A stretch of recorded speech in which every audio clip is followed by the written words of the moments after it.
Hello folks, and welcome to another Richard Head Longbows video. This is actually part 2 of what's been happening in the workshop this week, a series of videos where I catch you up with whatever it is I've been making. If you missed a part 1, it's in the description box below. Go and take a look and then nip back here and you'll know what's going on. If you can't be bothered, then suffice to say we made a stave and there was a crack in the side of it, so we were trying to deal with that crack. In the last video we filled it with some thin glue in the hopes that in the second video, this one now, where I'm doing the roughing out, we will see if that crack actually disappears, because it's so on the extreme edge of that stave. Hopefully it will disappear when we remove wood. So let's take a look and see whether that crack did disappear or not. Now this is the stave in question, and there's the crack in that dark section on the side of the wood there. It's partially dark because there's obviously some sort of fault or aberration in the wood itself, but it's also been made darker by that glue that I put in the previous video. Again, that's in the description box below. So I'm just using the spoke shave now and doing a process I would normally do, which is roughing out. So I'm making the square section stave into a D section by taking off those corners.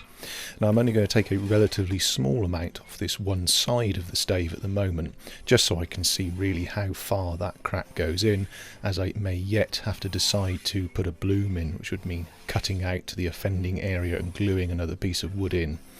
So just taking a small amount here, I've gone from the top and I'm going down to the side there, giving it that nice D shape.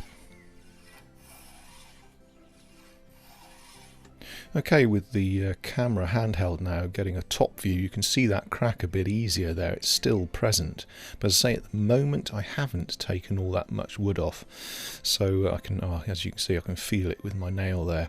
So rather sadly it goes in further than I thought. So let's take a bit more off and see what happens. Now with any sort of fault in the wood like this, it's tempting to work on the one area as I'm doing here. Normally I wouldn't recommend that until you're a bit more experienced. Really I would work evenly down the length of the bow, but let's see what difference that's made. So anyway, I've taken a bit more off and it is actually starting to disappear.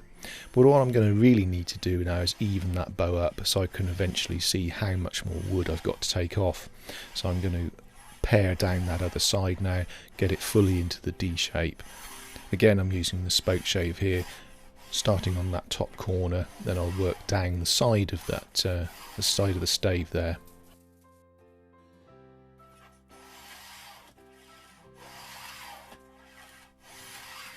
Okay, that's both limbs done there now. So let's take a look at what our depth to width ratio, if I can get the words out.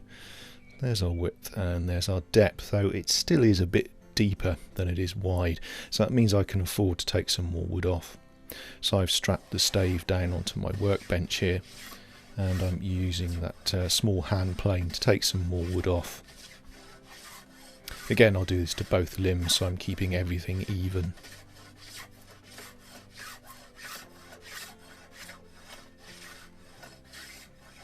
Here I've turned the bow round and I'm going to work on the other side now, on the other limb. As I say, try and avoid, if you can, working on one area at a time. If you're just trying to reveal something in the wood, it really is best to work evenly. I'm going to use the rasp here and rasp away some of those tool marks, and also that'll get rid of a bit more wood there. And again, hopefully we'll get down to a point where that crack no longer exists. Again, I'm going to do both limbs, but at the moment we're just doing that limb with the crack in, just so that we can see whether that's disappeared.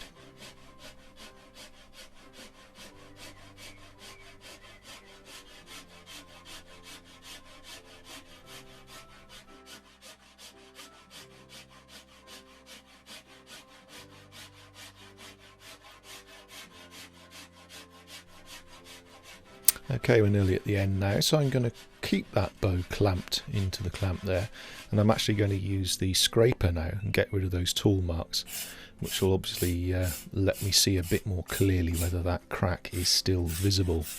And I say visible because it may have gone all the way through the bow, but through experience and trial and error I should be able to see and make some decision on that.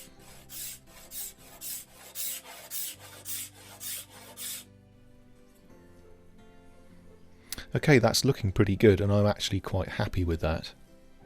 There you are, slightly closer up. I can't feel it anymore, I can't see it anymore. So hopefully that has actually gone. Well, there we are, folks. We got away with it. Something that could have ruined the entire stave actually disappeared through working through that stave, doing the roughing out, and that crack has now disappeared. Hopefully it isn't gone into the centre of the bow. I'll only find that out when I start tillering it. So if you hear an explosion, then you'll know what it is. Anyway, thank you for watching, folks. I may well do a part 3 on this, the actual tillering of this bow. So like and subscribe and hit the notification bell. I don't know whether you're aware of that with YouTube. You've also got to hit a little bell. You can see a little bell symbol. If you hit that as well, you actually get notified when the next video comes out. That works for any subscriber that you happen to have subscribed to, so it's worth doing. Anyway, yeah, thanks very much, and I'll see you again soon.